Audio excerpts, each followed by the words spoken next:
et du Saint-Esprit. Amen. Viens, Esprit Saint, viens en nos cœurs, don du Dieu très haut, viens en nous, source de grâce, feu sacré, onction spirituelle.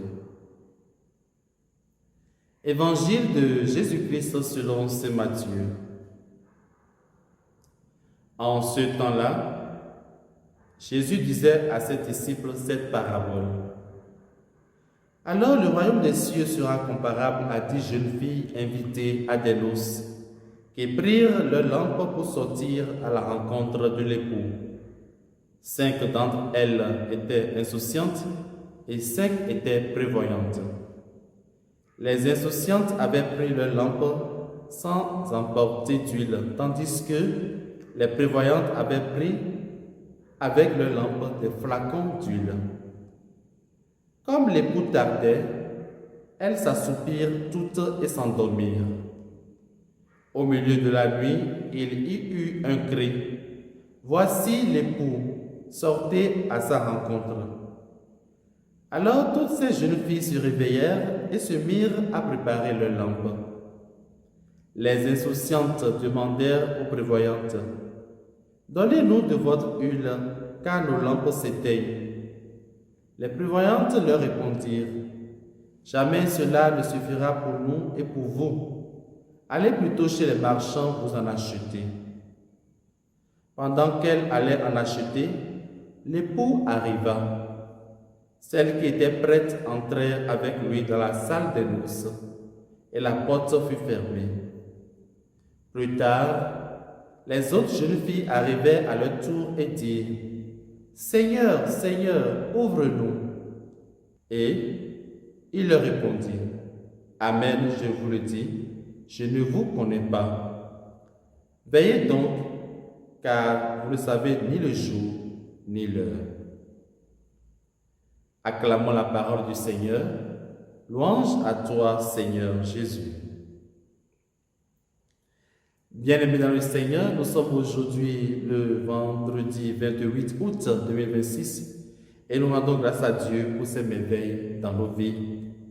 L'Église fait mémoire aujourd'hui de Saint Augustin.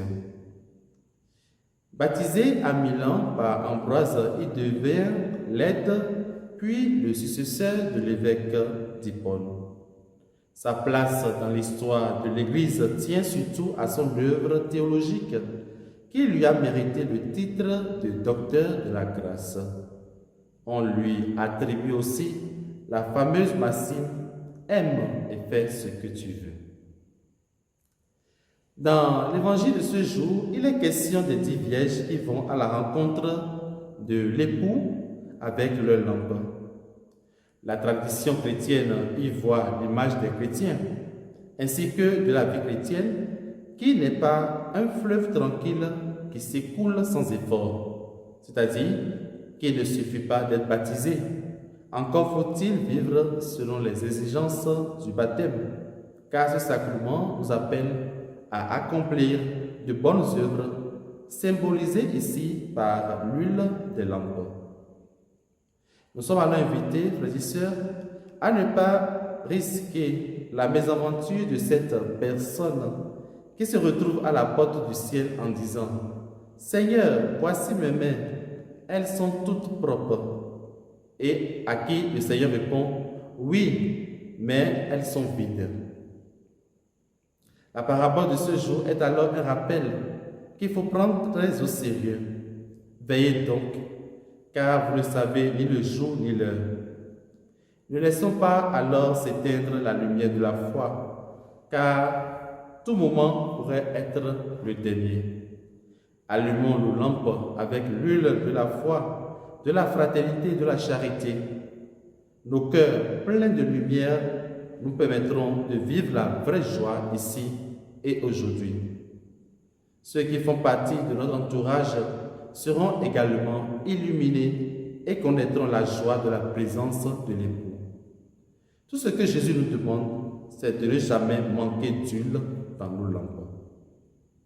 Demandons alors en ce jour la grâce d'être prévoyants à la manière des vierges sages de l'Évangile. Puisse le Seigneur nous donner la force de raviver en nous la flamme de son esprit et qu'il nous comble de sa bénédiction tout au long de cette journée. Au nom du Père et du Fils et du Saint-Esprit. Amen.